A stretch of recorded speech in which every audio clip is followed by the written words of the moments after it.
Hey everyone, happy August 18th, or the day that Lorcana is in your local LGS store day. So guess what? I just recently visited my one of my LGSs, and I got my hands on, yes, the Ruby Emerald starter deck. Mint has not been opened yet, and tune in. I will explain why I won't be opening this. And then I got four booster packs. So the local LGS had a limited supply of product, and so they weren't selling any booster boxes. But individual customers can go and buy up to four booster packs at MSRP. So that is awesome, and I was able to get my hands on some Lorcana product. So kind of the news here is for the next five videos that I will be doing, I will be giving away for the first four videos, including this one today, one booster pack to a lucky viewer. So for this video, one viewer will be able to get their hands on a booster pack. And then for the fifth video that I release, hopefully sometime this month, uh, I will be giving to them a lucky winner this Ruby Emerald starter set or starter pack starter deck. Yeah. So that is how we are going to structure the next couple of videos, just to kind of give somebody some excitement in viewing these videos. And then I know how difficult it can be for some people to get their hands on Lorcana products. So that's why I'll hope to help share kind of the products around. Um, so the way to kind of be entered into the random drawing or raffle chance is just really simple. Leave a comment under this video, and in the comment you can literally say anything, but just also I would really like to see you include the name of your favorite Lorcana card, or the card that you hope to be pulling from your booster pack. And anyone who leaves a comment will be entered into a chance to win one pack for this video. And then if you want to also include an additional chance, I'll also be checking out Twitter at hashtag JEILANIN. So if you also go onto there and kind of I'll figure something out. I'll probably like put a uh link to this YouTube video on Twitter. If you go on there and leave a comment after that with the same which Lorcana card are you hoping to pull, you will be entered in for an additional chance to win a booster pack. So we'll keep or we'll upload some shorter videos and just give people some chances to win these four booster packs, and then finally the starter deck. So cool. Now to kind of make my screen a little bit smaller there. Okay, I think that's typically how it is. All right. So today our content for you is going to be what I believe is going to be the meta for kind of once people start playing some constructed and kind of I know there's been videos going out about like what people think the current meta is, and I think for the most part a lot of them are dead on. But I've been playing a bit in Pixelborn, and so I just want to kind of give you my take on what I think the current meta is. And I do believe that there's going to be three main archetypes and decks that, at least for the first chapter, is going to be the strongest. I think if you combine these three archetypes, they should be able to have favorable matchups against almost any other deck that you're going to be kind of facing in Lorcana. And needless to say, all three of these archetypes are going to kind of be much better than the starter decks. However, a lot of them are going to include quite a few cards from the starter decks. But some of the archetypes are also going to be pretty expensive as well. So without further ado, let's go to decks. I may have to kind of create the decks here. But let me see if I have. Um, let's start with the first archetype, and that's going to be the Amber Emerald Rush deck. So it's going to be an aggro deck that we have. And it's going to kind of include just the best cards for trying to win the game quickly, as well as kind of try to get around those control players or mid-range players here. And so what we have here is the Amber Emerald aggro deck, which a lot of times you'll just see a lot of the cards are just great in terms of lore and questing. So let's start with the Amber side of things. Let me filter out for Amber Emerald. Cool. So we start off with 4 copies of Lilo.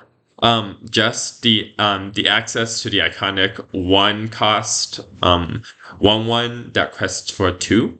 There's only 2 cards like that in the first chapter, and that's Lilo in Amber and Baby Maleficent in Amethyst.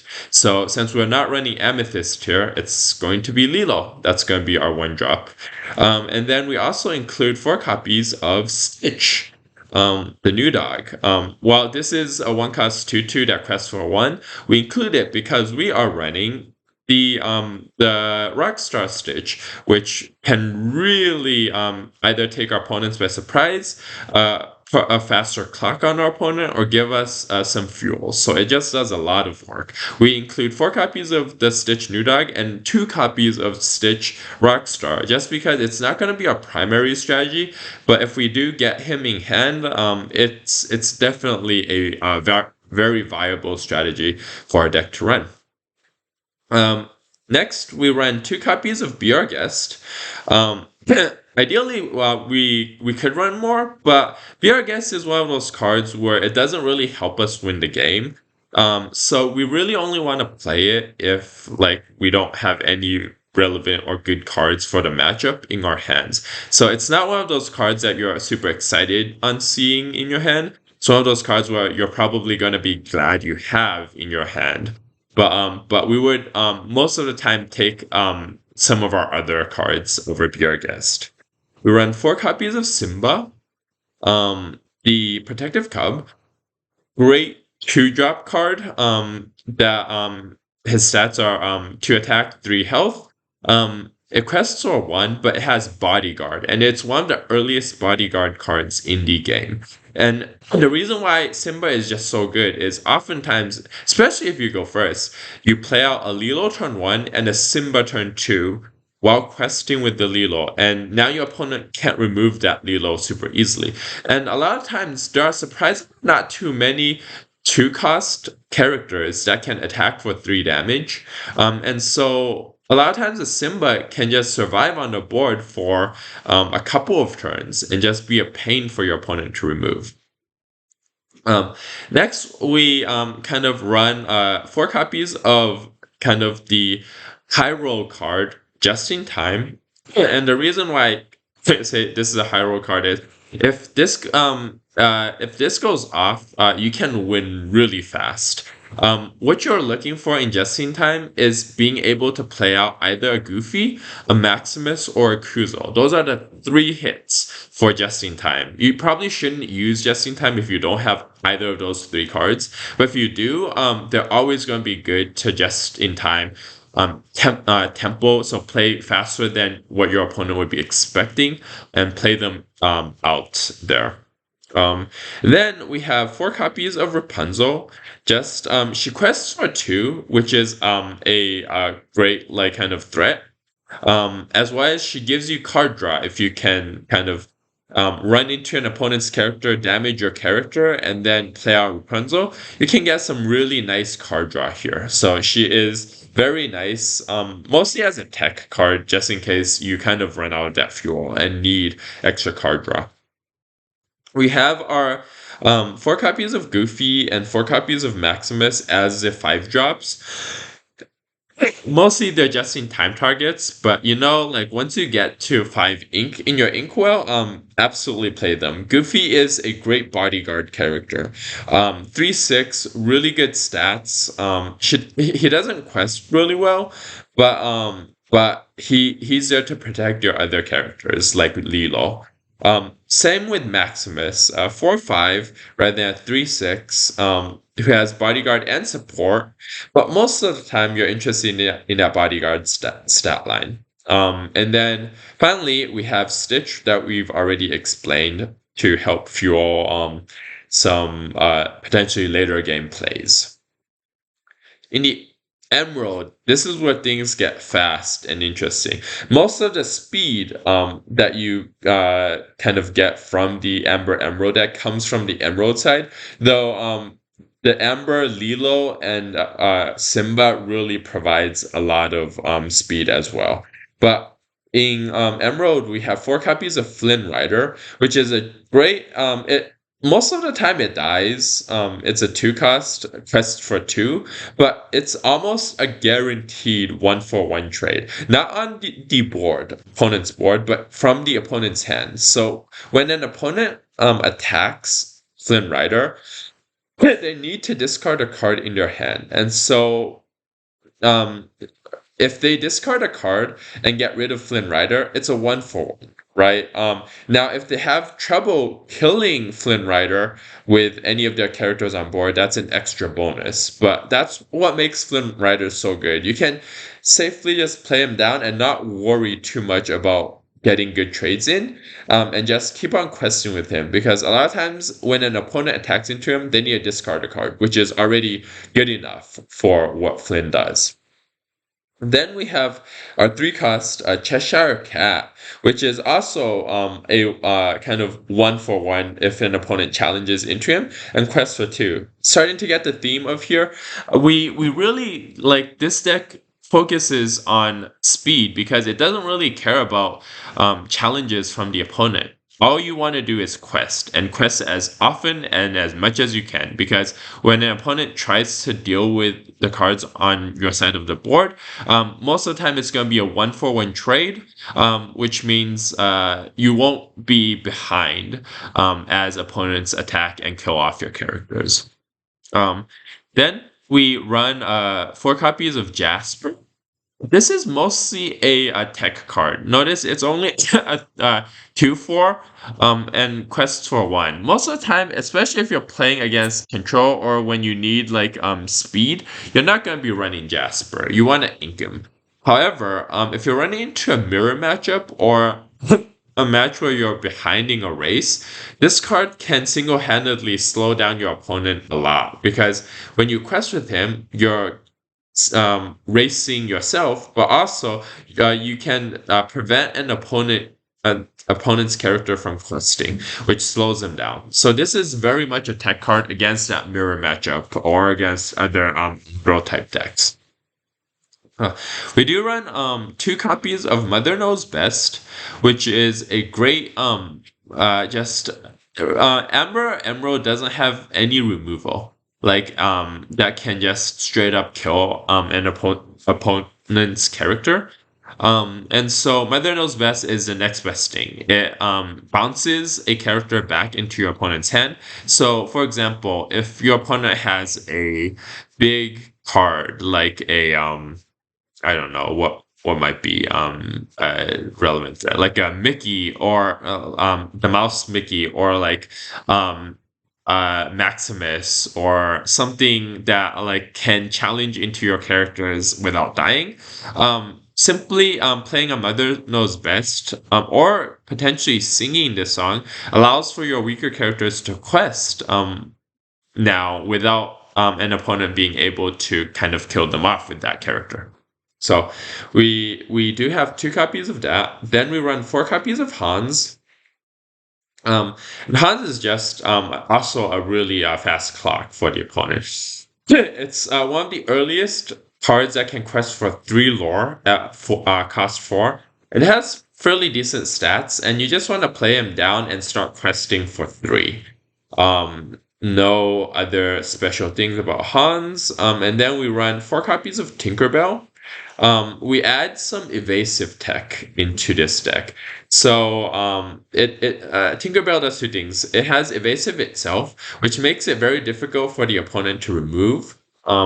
And also it can give some other character evasive. And so the 2 ways that this can go is really if you need to kill off an opponent's evasive, you can give your character an evasive so that they can attack into an opponent's character, or you can give your opponent's bodyguard evasive, and kind of use that as a way to bypass their bodyguard, because bodyguard only applies if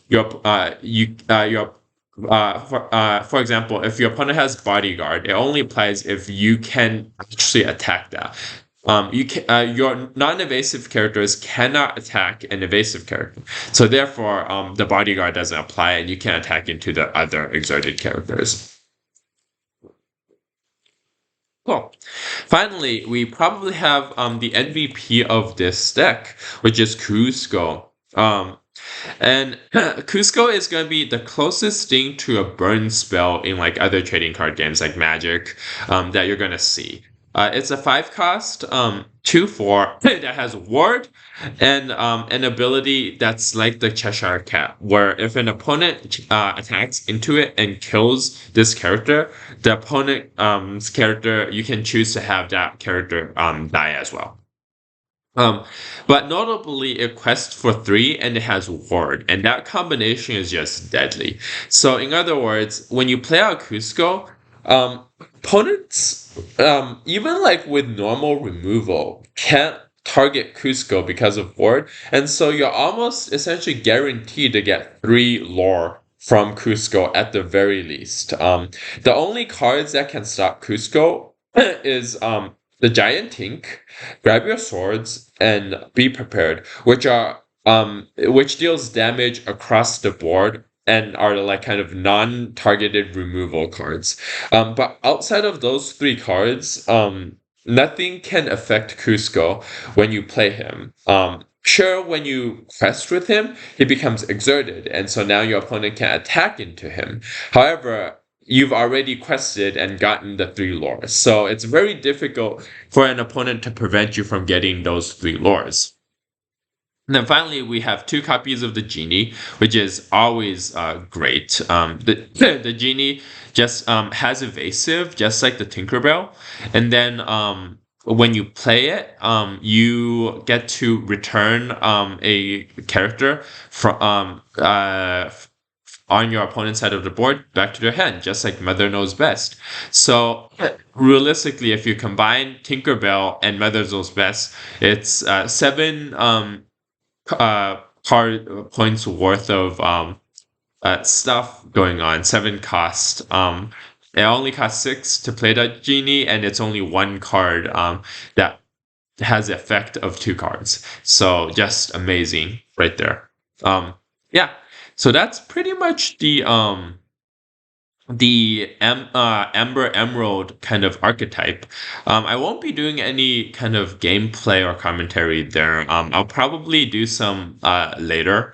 So be on the lookout for that. But let's see. Then we have the Ruby-amethyst control deck. So this is my iteration of it. But feel free to kind of play around how you will. It's all kind of, this meta is all very similar. I think the main difference that you're going to see is I do think that the constructed meta will be including room recursion. And I'll kind of go into that a little bit later. But so I would say that the first deck I explained, the Amber Amethyst, does really well against this deck. And this deck does really well against pretty much any deck other than the Amber Emerald deck. So let's talk about what this deck does. Okay.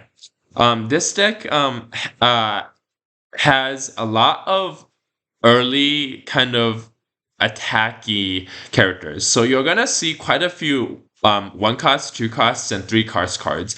Specifically, that matchup is there in order to deal with or try to have a chance against the Emerald Amber aggro deck. So a lot of cards you see me talking about, I will explain. This is only for that specific matchup. In pretty much every other matchup, you want to use those cards as ink fodder. Because ideally, how your deck wins is going to be to kind of outdraw your opponent with four copies of Magic Mirror and three copies of the Ursula's Cauldron, as well as just be able to completely deal with their board, and then set up a board that your opponent can deal with, either with Elsa's or Maleficent's, Mickey Mouse's, Aladdin's, and I think those are like the four main key cards there at the end of the game. So pretty much the other thing to note in any kind of Ruby-amethyst deck is I believe people are going to be running more than 60 cards. And that's specifically for the matchup. You have enough card draw and card filter that you want to run slightly more than 60 cards. I run 69 cards in this deck, but kind of just be aware of that. Like an opponent, like one great way to tell if an opponent is going to be running a Ruby Emerald or Amethyst control deck is just asking them, hey, how many cards are you running in your deck? If they say 60, could be any deck. They say like 65, 70, more. Yeah, you know from the get-go they're gonna be running Ruby Amethyst. So let's see what the package brings. Let's go to filter, red, green, red, purple. Okay. So let's go with the purple cards first. So on the purple side, most of the time you'll see is card draw and value. So first of all, we have 4 copies of Befuddle. This is just such an underrated, such an amazing card. I would entreat you to try out this card for yourself. It doesn't seem like much, just one cost, limited bounce, so you can only return a card with 2 or less to the player's hand, but it provides so much utility. So let's talk about against Ruby, no, against an Amber Emerald aggro deck. Befuddle their Simbas.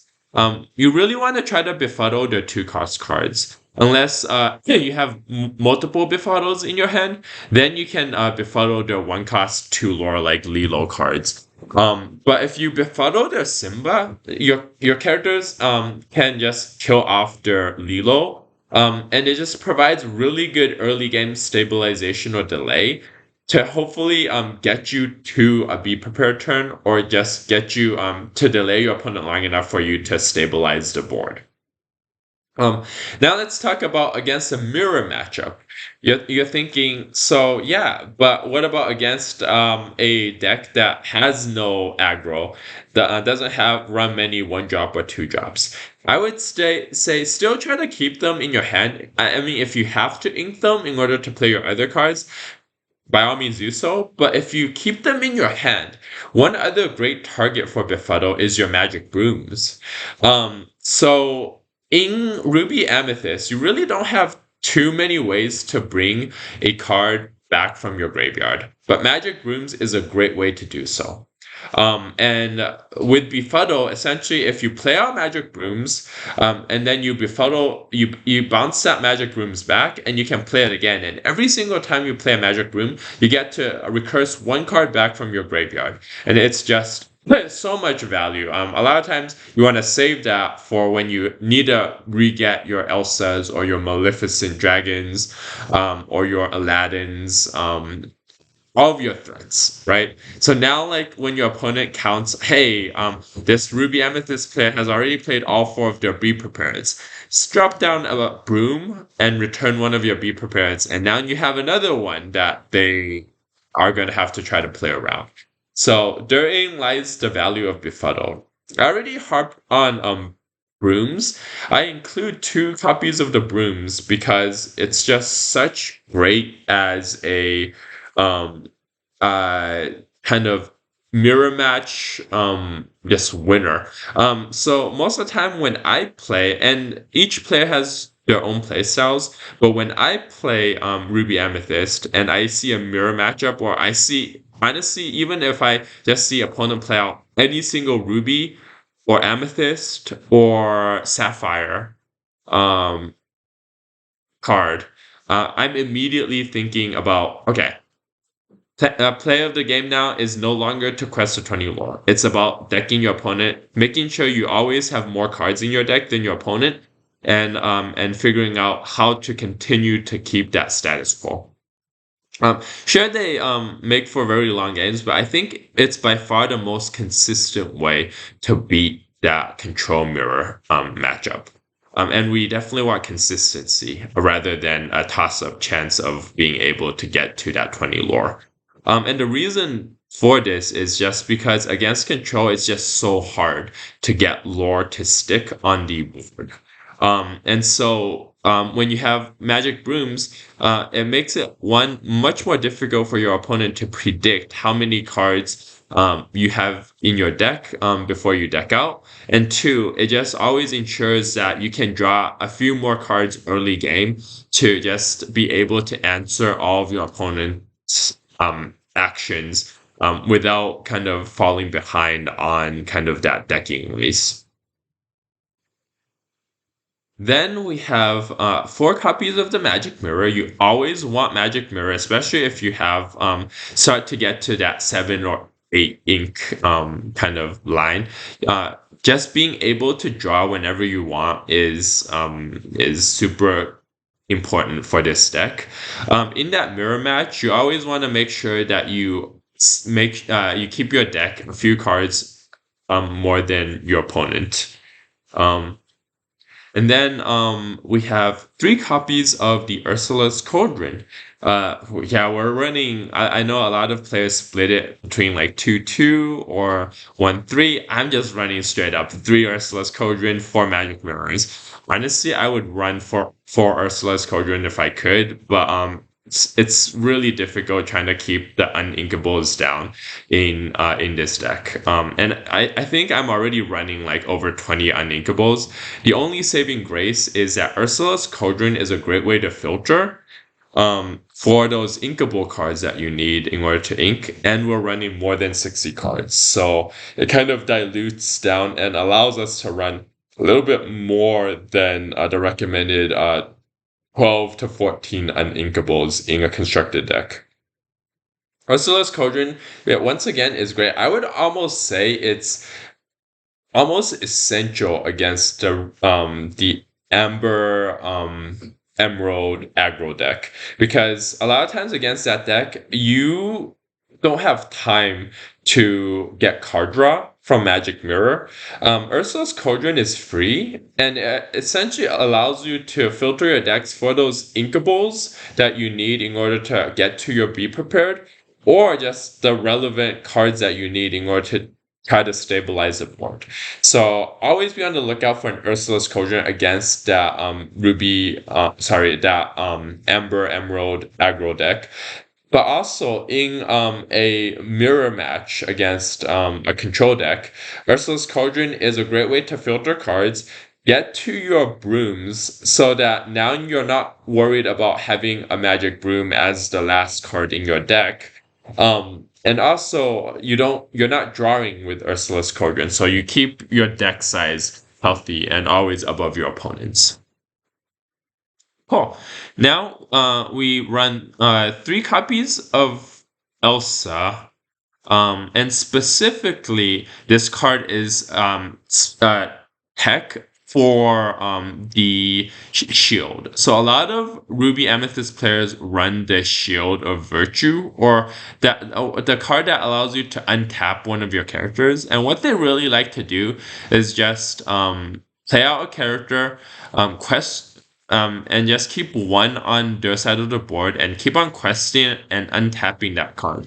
And it's very difficult to deal with, and it's a really good tech and strategy, honestly. And so the way kind of because I'm not running that shield card, how I'm dealing with it is just hoping to play enough cards that opponents can remove, that or that opponents need to remove, that it just makes it a little bit awkward for them, right? So for example, I can tap down now their character with Elsa. I can always tap down their characters with Elsa Spirit of Winters, but now with another card, it just adds to kind of the threat ratio or the threat density, and hopefully opponents will just run out of removal cards for all of my kind of threats there. We ran the typical 3 copies of Maleficent, the draw card, Sorceress, and 3 copies of Friends on the other side, just because Amethyst draw is so good. Friends on the Other Side is a song that can be sung, and it draws you 2 cards. And then we run 2 copies of Rafiki. Rafiki is great against, once again, the aggro deck. It is uninkable, however, so a lot of times in that control matchup, it's not super impactful, but you might as well play him out and just like keep 1 card on your side of the field and just keep on questing with the Rafiki. And eventually make your opponent have to deal with him in one way or another. But against the aggro Amber Emerald deck, the Rafiki can outright kill that Simba protective cub in order to just get past their bodyguards. Finally, we have 4 copies of the White Rabbit's Pocket Watch, which is essential, especially if you're running cards like Aladdin that need to attack into something. So now if your opponent ever exerts to quest or do anything else, now you can just play out an Aladdin and immediately give it rush and take away 2 of your opponent's lore. So the Pocket Watch is really important in this deck. And then we run 4 copies of the Queen. Just another threat card. I would say of all of the cards, the Queen is probably the weakest, but it gives you a free card draw if your opponent doesn't answer. And that can a lot of times help you stabilize the board. So that's a really solid 5 cost. And finally, we have 4 copies of the Elsa Spirit of Winter. Just an amazing card where when you play it down, 2 of your opponent's creatures can't quest. And that includes the evasives. So if you don't have a way to deal with the evasives, and Elsa can at least buy you a turn. And a lot of times, if the magic number is 16 ink. If you can get to 16 ink, when you play an Elsa, you can also play out an Aladdin and give it rush. And so now you can, even if your opponent doesn't choose to exert their characters and tries to play around losing lore, now they don't have a choice. As long as they have a character on the board, you can Elsa, Aladdin, Pocket Watch, and force them to lose 2 lore. Okay, let's take a look at the Ruby kind of side of things. We run 4 copies of Gaston, and this is a card purely against the Emerald Amber aggro deck. You just play Gaston on turn 2, and then have something on board to try to remove their lore generators. LeFou is kind of my replacement for the Shield of Virtue. He's okay early on if you need a body to deal with a rush, or sorry, the aggro decks. But late game, you can also do shenanigans such as playing out the Aladdin and playing out a LeFou and allowing Aladdin to remove 4 lore from your opponent by attacking twice, and all of that sort of good stuff. But So LeFou is kind of my deck's version of untapping with a character. We run 4 copies of Aladdin, the street rat. So this card is great for just removing a lore from your opponent, as well as possibly prepping a turn 5 shift into the big Aladdin. Something for a aggro deck to always be concerned about, as well as allowing that shifted Aladdin to sing Be Prepared. So now you can potentially sing Be Prepared or play it on turn 5, which is a little bit earlier than what your opponent may be expecting, and that could save you in a game or two. But those are the reasons why Aladdin is included. We include 1 copy of Dragonfire. I had included 2, but I took one away in favor of adding 1 Cauldron. So that is why you see the 1 of Dragonfires. And sometimes it's just a little bit better to play out a Dragonfire than some of your other removals like Maleficent just because in a control matchup, you want to kind of conserve things or limit things that your opponent can interact with. And Dragonfire doesn't create anything, whereas when you play out a Maleficent Dragon to kill an opposing character, now you have a character on your board that an opponent can interact with. So, hence, Dragonfire can be nice, and on turn 5, a removal can be huge against like an invasive character against an aggro deck.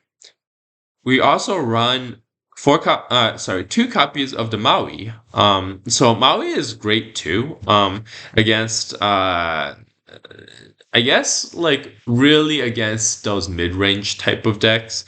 Against a control deck, because it can't quest for any lore, a lot of times opponents can just ignore him. You have a Maui out? Cool. I'm just gonna just pretend like he doesn't exist. And a lot of times, because he can't quest for you, he's kind of useless there. So that's why you always look for the opportunities to play him and immediately get some value in that control matchup. However, in an aggro matchup, Maui's just a little bit too slow. If you can get to the 5 ink and have Maui make an impact, awesome. But at 5, like on turn 5, it is a little bit slow against Amber Emerald. And then finally, we have 4 copies of the Aladdin Heroic Outlaw, which we mentioned combined with the White Rabbit Pocket Watch is just devastating in a control deck. 4 copies of Be Prepared is one of the iconic best board wipes in the game. It's funny enough, in a control matchup, you're always looking for Be Prepared to be used in a couple of situations. One is if you don't have any characters on board or have fewer characters on board, this is potentially a better removal than some of your other removals. You always want to keep in mind that if you play something valuable like a Mickey or Maleficent, rather than playing your Be Prepared, you're really kind of decreasing the value of Be Prepared because now it wipes out your own characters as well. So potentially look to running them first. The other reason to use Be Prepared is to put your own brooms into the discard pile. So if you have a brooms, and that's the reason why I run 2 brooms. So the brooms can bring each other back. But in order to bring each other back, the broom needs to go into the discard pile. So when you play out another brooms, you can bring back the first broom. So Be Prepared is a great way for that to happen. Finally, we ran out some of our kind of late game threats. So the Mickey Mouse, if both you and your opponent doesn't have anything on board, play out Mickey and pass the turn. Just having 1 Mickey is enough that it forces your opponent to do something, either play a removal or play an Elsa to tap it down, that sort of stuff. And based off of what your opponent do, then now you can react to that play. And similarly, Maleficent is just a great body on board and is a threat as well. So that is pretty much the what I would say Ruby-amethyst recursion control deck.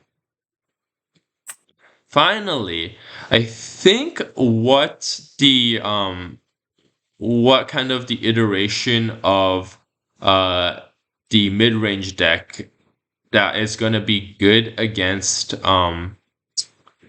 aggro is going to be some sort of Sapphire-steel. And I don't think I have this, so I why don't we just create the deck from the get-go. So we will grab the other two colors that we don't play. And this is amazing, right? Because we can see that our kind of rock, paper, scissors meta matchup really uses cards from all six of the colors there. So we will call this Sapphire Steel mid range. And really, what this deck is looking to do is to capitalize on be prepared and ramp. So it is kind of steel is the main way to kind of control the speed of aggro players. So we want to add cards that can deal with aggro, right? And the cards that deals with aggro are going to be Tinkerbell. I'm gonna hold. Tell you what, I'll add Fire the Cannons for now. Grab your swords, but Fire the Cannons is uninkable, and you really need the where is he? Captain Hook in order to kind of get the most value out of that. So we'll add them for now, but depending on how many uninkables, we might just take them out. Cool. So now we have our most of our kind of cards to deal with aggro. We're going to be looking at the ramp package. So for ramp, we want some Mickey Mouses. Oh, bells are fine. I'll eventually be adding them, so might as well just add them now. But where is the Mickeys? So we want the Mickey Mouses. We want the one jump aheads. We probably only include like one copy of that. We want to develop your brains to search out the cards we want, and we want the fishbone quill, probably 2 copies of a fishbone quill. Just to continue to help our ramp. Let's see. So now that we have our ramp package, what we want is more of the value control side of, oh, and Grammatala. Can't forget about the Grammatala.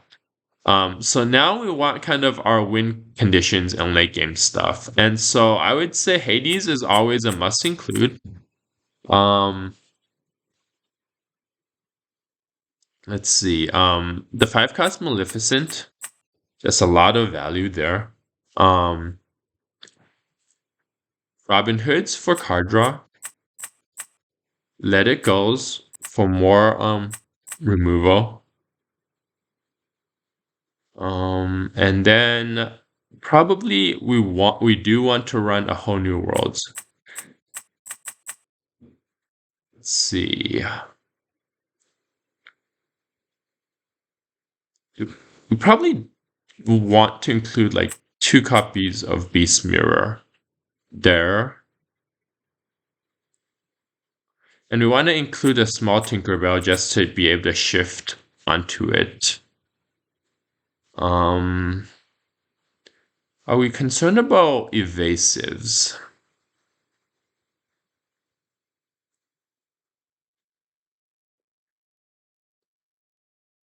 If we are, we can include some, but I think for now, this is good. I'm probably going to add Aurora Dreaming Guardian and Aurora Regal Princesses in here, just because to give it a little bit more flexibility to deal with control decks or the mirror matchup.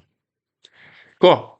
So now we have 9 cards to cut. Let's take a look at our uninkables in this deck. So we have let's see. One jump ahead is uninkable, so 1.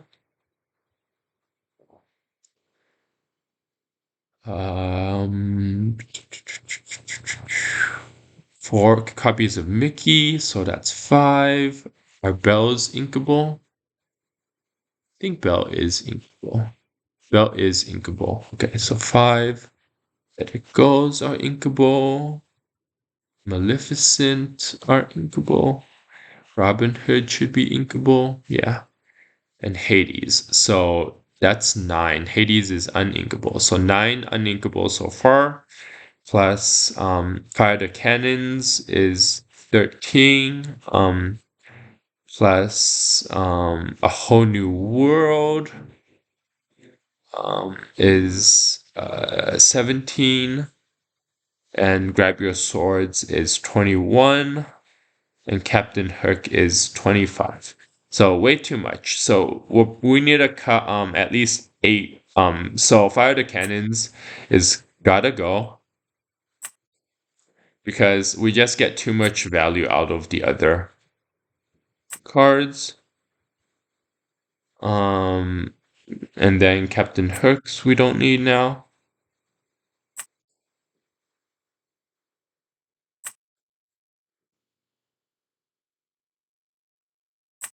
And let's see what else. So that probably means we want to run some smashes if we don't run cannons. It's, yes. Oh, sorry. I thought someone was knocking on the door for a second there. No. Let's see. Where are the smash? Smash. There it is. So we will run 4 smashes. So now we need to, how many is that? So we removed 8 out of 25. So that's, we should probably still remove 4 more. So let's see. What can we take out here? I think we can be okay with cutting a Mickey Mouse and cutting a 1 jump ahead. So that's 2 more uninkables. So now we are at 3, 7,